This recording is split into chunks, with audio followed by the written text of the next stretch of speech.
Good morning, everybody. Happy Sunday fun day. I'm back on Oneida and I came right back to the same spot. I cannot, in good conscience, leave as many fish as I found yesterday without coming back on them. Now, this is going to be interesting. The wind has switched 180 degrees. Yesterday it was blowing out of the west-northwest.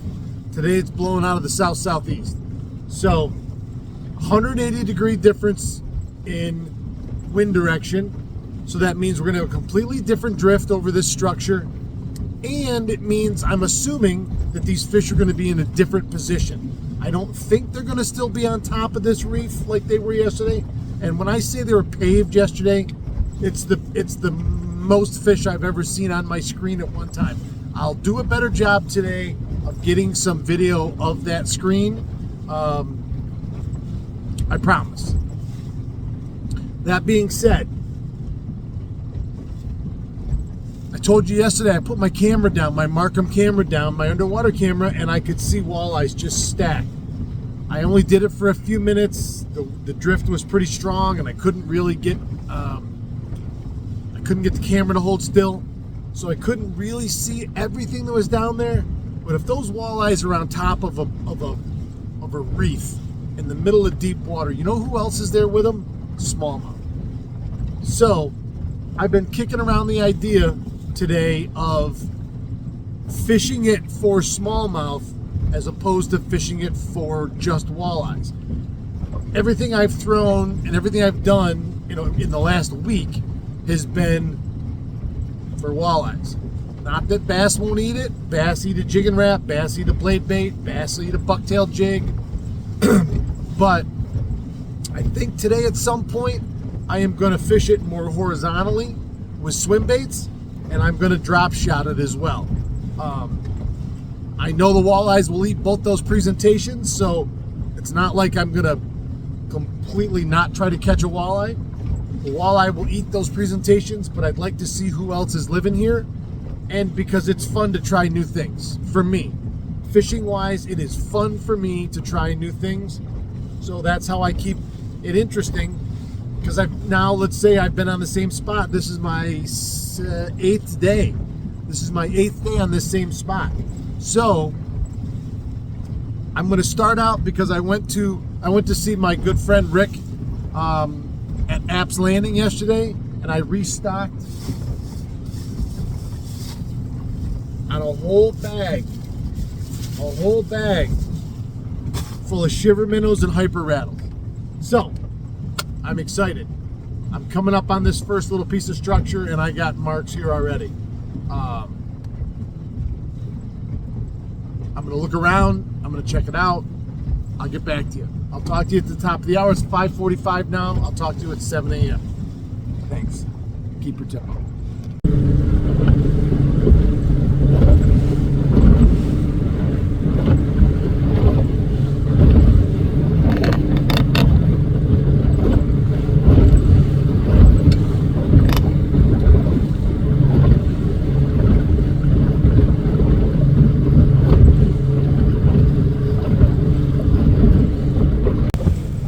Okay, I've had a lot of people ask to show my screen, so I'm going to do some videos today with it showing my screen. I'm coming right along the edge of this structure here, and this is now the wind's not blowing onto it; it's blowing along it. And these fish, whatever these are right at the bottom of the break. They could be smallmouth, because the smallmouth usually sit right on that steepest part of the drop-off. It could be walleyes, could be mixed, but it is filthy with them. Filthy. So I'm gonna get up here and I'm gonna drift back over. I got terns diving on bait right outside me here. This little spot's alive, so man, it is just loaded. 1, 2, 3, 4, 5, 6, 7, 8, 9. All right.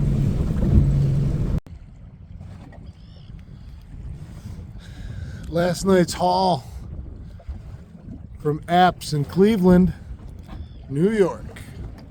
He's got the best selection of jig and wrap style baits on the whole lake. Whether you're into hyper rattles, whether you're into shiver minnows, puppet minnows, all of the Rapala line, go see Rick out at Apps. All right, good morning, everybody. It's 7 a.m. Time for the top of the hour update with Matt, the Awakening Angler, brought to you by...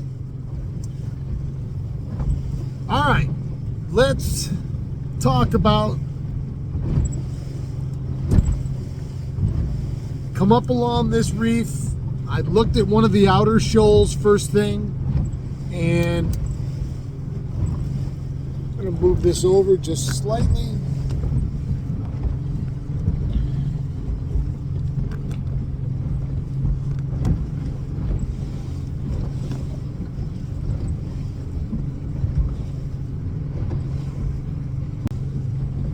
What's up, everybody? We're back at the top of the hour. This is the 7 a.m. update.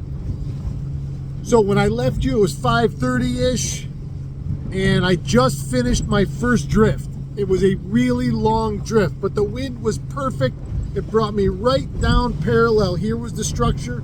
It brought me right down parallel with it, and I was anywhere, as it undulates, I was anywhere from 12 to 22 feet going down along the edge of this. So imagine if that was laying, that big shoal's laying like that, the sides of it go like this. You know, they look like a wave pattern. I hit 6 walleyes in that first pass, 4 shorts, 1 keeper, and 1 I lost at the side of the boat that I'm sure would have been a keeper. All on the brown goby, brown glow goby, moonshine shiver minnow. It's the 2.5 size. I just bought it last night from Apps in Cleveland from Rick and put it right to use. I have the smaller size, but this, I could have used that smaller size where I was, but I used a little bigger size because I'm going to be out in as much as 25 to 28 foot of water. Everything came on that. I missed one also on that you could feel, literally, I could feel that rear hook rake across his teeth when I come up like this on him, and I missed him. 2 of those fish, even though they were shorts, smashed it on the way down. You watch that line fall, you snap it up like this, and you watch that line fall, and I saw it go like that, right tight. Had enough time to turn the reel handle and come up on it and set them. So they were really on. So I'm going back up. I don't know if I'll make that full length drift again, but I'm definitely, it's just loaded with fish right here. So I will be going back up and making a drift. I'd like to stay a touch deeper and see if I can get that edge, that deeper edge a little bit more. So we'll see what happens. I'll be back with you at 8 a.m. What's up, everybody? Welcome to 9 a.m. These last 2 hours for me have been a little slim pickings. Had 1 sheep's head, 1 short walleye that come off. The one thing that has changed in the last 2 hours is this wind is laid down a little bit. It's shifted farther out of the east as opposed to the southeast where it was this morning. It's changing my drift a little bit. I'm finding where these fish are, and they are not in any way, shape, or form as concentrated as they were yesterday.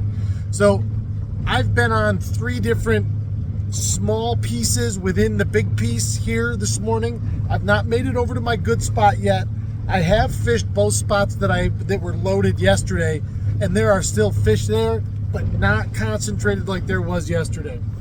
So I'm doing some moving around, but again, one thing that has changed here in this particular spot is the amount of pressure that has come on in the last 2 hours. When I started here this morning, I was alone for the first hour from 5:30 to 6:30. You know, and then you'd see a boat going through trolling. Now there's, well, right in front of me where I'm heading, 3, 4, 7, 9. So it's this is, I'm not the only one that knows this spot. It's getting busy. The sun's getting higher, so typically this would be where I'd say, wow, things are going to slow down. I don't think that's the case once you find the right group of them, and I'm going to break off from this pack and go out and look at some of my outlying humps off this main one. They might not be as big or as dramatic, and I'm going to go see if they're holding fish, because remember, this wind overnight is went 180 degrees, and it was out of the west for 2 days, so those fish were really starting to set up. Had today been that magical third day of same wind, same weather, all hell would have broke loose. That's something. You get 3 days of the same wind, same weather, stable conditions, the feedback goes on. I don't know why, but it does. And oh, see, I found them again right here on an outer edge. All right, so I'm talking, it's just a matter of finding the right ones. And if you don't have the right ones, you just keep looking until you find the right ones. So, all right, that's 9 a.m. I'll see you guys at 10. Keep your tip up. What's up, everybody? Welcome to 10 o'clock. I am starting my last drift of the morning right now. Between 9 and 10, I had to move upwind. The wind's dying fast. I had to move upwind on this structure, and I found them on the windward facing right on the ledge. The first drift up here, I hit 3, landed 2, both keepers. So that would bring me to 4 keepers total for the day. I'm getting them. There's one right there. There's one right there. They're right on this edge. There's one right there. Perfect timing, you guys. Perfect timing. Oh, he come off right there. Oh, he come off right there.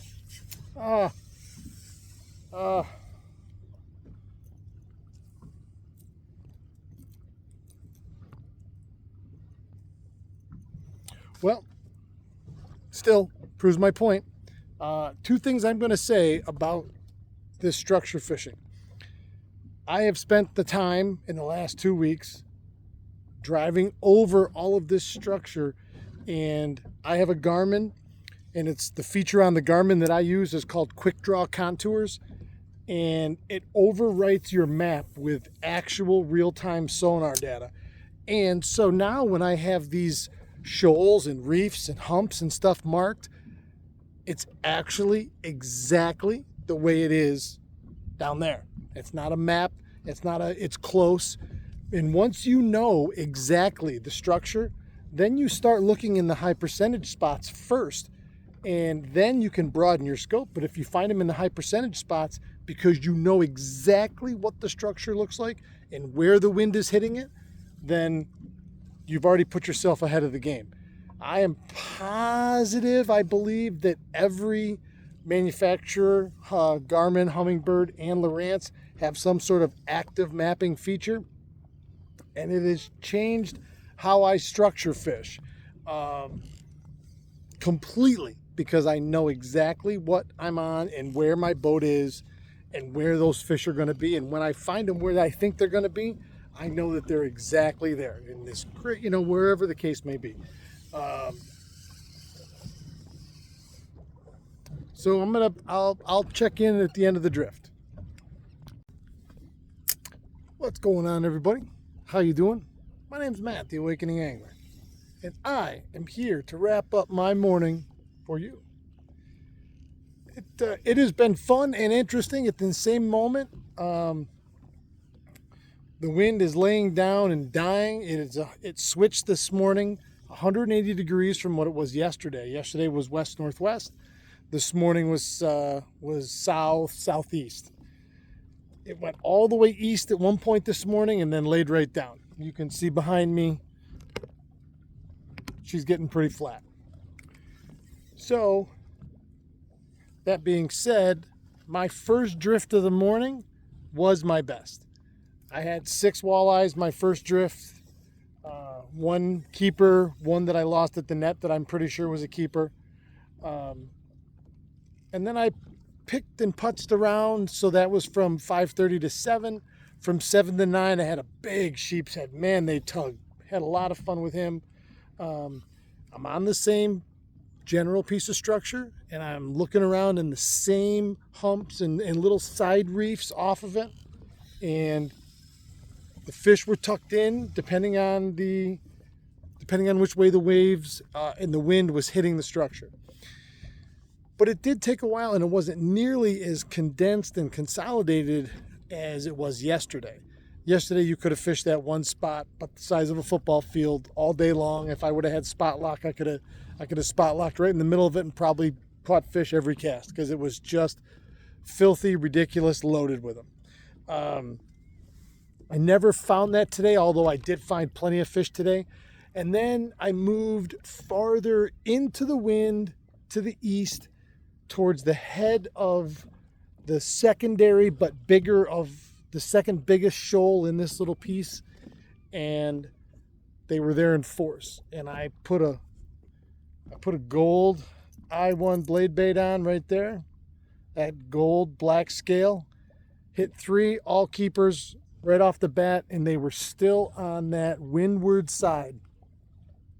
So the wind was pushing in like this, what was left of it, and this reef came right up from 29, just like this, up to 19, and they were all along this side of it right here.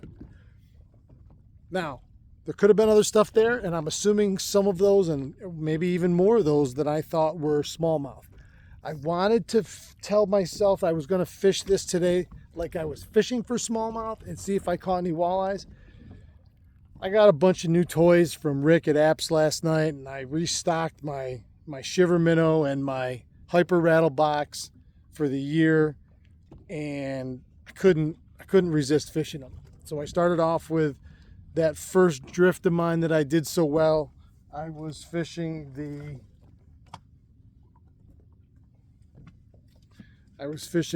brown glow, super glow shiver minnow.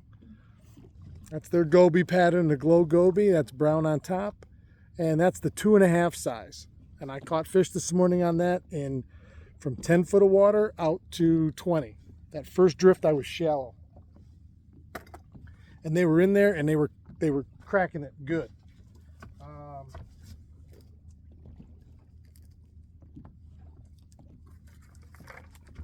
Then while I was at Apps yesterday, I asked Rick if he had any tan jigs. I wanted a tan jig that I could have look like a goby. It's amazing how light colored those gobies are. You're fishing these reefs this time of year, and it's just filthy with gobies. I'd want to have something, and I want to have something that's similar in color. Now this morning I was tipping it with an Impulse jigging leech.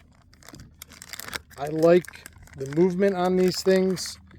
You simply nose hook them. They have a great tail. There's a little circle right at the nose of it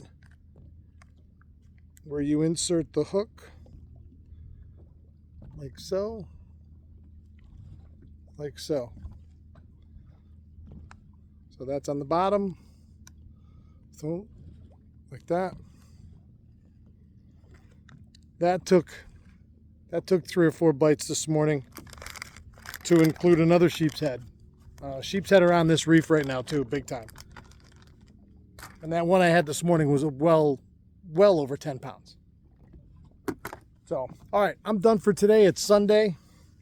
Have a great day. It's beautiful out, and the whole rest of the day is supposed to be spectacular. Have a great day. Thank you so much for joining me. If you like what I'm doing here, please hit that subscribe button. Like it, share it, comment on it. Let me know where you came from, how you found us. But subscribe. Doesn't cost you out there a dime. To me, it's priceless. Thank you. And we're approaching 3,000 pretty quick. So that's a big deal to me. Anytime we hit these big numbers and get them out of the way, that's a big deal. Thank you, everybody. I love doing what I do. And if you guys like it, I'm going to keep doing it. Keep your tip up.